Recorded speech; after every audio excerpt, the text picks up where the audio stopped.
Hello दोस्तों, नमस्कार।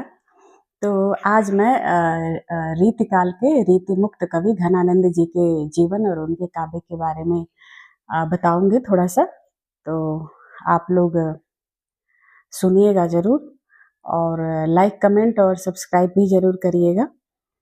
तो घनानंद जी अपने विषय में लिखते हैं कि लोग हैं लागी कवित्त बनावत, मोहे तो मेरे कवित्त बनावत। तो घनानंद जी का जन्म जो है वो 1689 ईस्वी के आसपास हुआ था और इनकी जो मृत्यु है वो 1739 ईस्वी के आसपास नादिर शाह के सैनिकों द्वारा हुआ था। सुजान सागर तथा सुजान संबोधन के आधार पर किंवदंती है कि घनानंद जी है वो सुजान नामक एक नर्तकी से प्यार करते थे और इससे विराग होने के पश्चात ये वृंदावन चले गए और वहीं पर ये वैष्णव हुए और काव्य रचना करने लगे। तो 1739 ईस्वी में नादिर शाह के सेनापतियों ने इनसे जर 3 बार मांगा। जर का मतलब होता है सोना।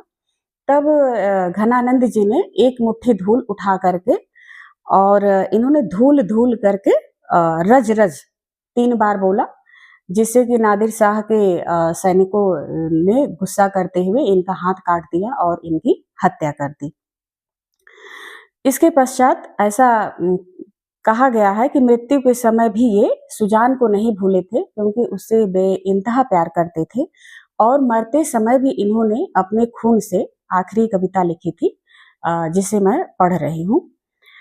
बहुत दिनान की अवधि आस पास परे, खरे अरब रनि परे हैं उठ जान को, कही कही आवन छबीले मन भावन को, गह गही राखत ही दै दै सन्मान को, झूठी बतियानी की पतियानी ते उदास को, उदास हवय कै अब ना घिरत घन आनंद निदान को, अघर लगे हैं आन करी कै पयान प्राण, चाहत चलन ये संदेशो लय सुजान को। इसके अलावा इनकी और सारी रचनाएं हैं, जिनमें सुजान सागर और सुजान संबोधन के अलावा बिहारी लीला, कोक सागर, रसकेली, वल्ली और कृपाकांड। ये प्रेम के मस्ती विशेषतः घनानंद जी वियोग श्रृंगार के कवि हैं। शुक्ल जी के अनुसार प्रेम मार्ग का ऐसा प्रवीण कवि और धीर पथिक तथा जवादानी का ऐसा दावा रखने वाला ब्रज भाषा का कोई दूसरा कवि नहीं हुआ है। घनानंद प्रेम के गंभीर कवि थे। वियोग में सच्चा प्रेमी जो वेदना, जो तड़प सहता है, महसूस करता है और उसके मन के अंदर जो विभिन्न तरंगे उठते हैं, उनका चित्रण घनानंद जी ने अपने काव्य रचना में बहुत ही बाखूबी किया है। इन्होंने इन अपने मन की अवस्थाओं को चित्रित करने के लिए बाह्य चेष्टाओं पर कम ध्यान दिया है, अर्थात अलंकारों और रूढ़ियों का सहारा ये लेने से बचे हैं। वस्तुतः इन्होंने पहले न देखा गया उनका कोई ऐसा नया रूप या पक्ष देख लेते हैं। प्रयोग वैचित्र का इस विषय में शुक्ल जी लिखते हैं कि लाक्षणिक मूर्तिमत्ता और प्रयोग वैचित्र का ऐसा कवि कहाँ है। घनानंद के बाद अर्थात ये नया मूर्तिमान और लक्षणा गढ़ लेते हैं घनानंद जी अपनी बातों को कहने के लिए।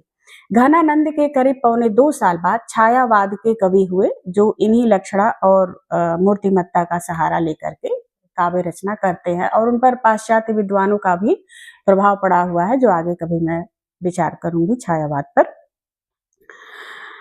तो छायावाद के जो आलोचक हैं, इसी को परिचित में अपरिचित सौंदर्य का उद्घाटन कहते हैं।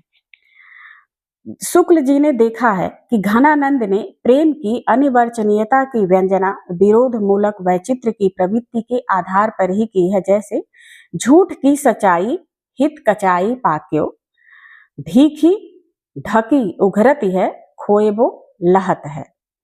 यह कोरी कलात्मकता नहीं है। घनानंद की रचनात्मक शक्ति यह है कि सारी कलात्मक शक्ति श्रोता पाठक के हृदय में मार्मिकता में पर्यवसित हो जाती है। इसीलिए घनानंद कलाकार हैं, कलावादी नहीं हैं। घनानंद पढ़े लिखे काव्य मर्मज्ञ थे, वे फारसी भी जानते थे। उनकी काव्य पंक्तियों में संगीतात्मकता भी है और मृदंग की ध्वनि भी सुनाई देती है, जैसे आनंद विधान सुख दान दुखियान दे। किंतु वे इस कलात्मकता को ऊपर उठकर शुद्ध और निरीह भाव भूमि पर पहुंचा देते हैं। उनकी कविता का एक महान विषय प्रेम रहा है, तो शुद्ध प्रेम के ये कवि, विरह के कवि रहे हैं। और ऐसा शुक्ल जी लिखते हैं कि अगर यह जनश्रुति न होती, इनके काव्य में यह न मिलता कि ये सुजान नामक नर्तकी से प्रेम करते हैं, तो ये घनानंद संभवतः एक बड़े भक्त कवि माने जाते। तो थैंक यू दोस्तों, आज के लिए इतना ही। कभी कभी बोलने में दोस्तों मिस्टेक हो जाती है, उसके लिए हमें खेद है। आप लोग जो भी वीडियोज हिंदी का देखते हैं तो वो समझते ही होंगे। तो थैंक यू दोस्तों।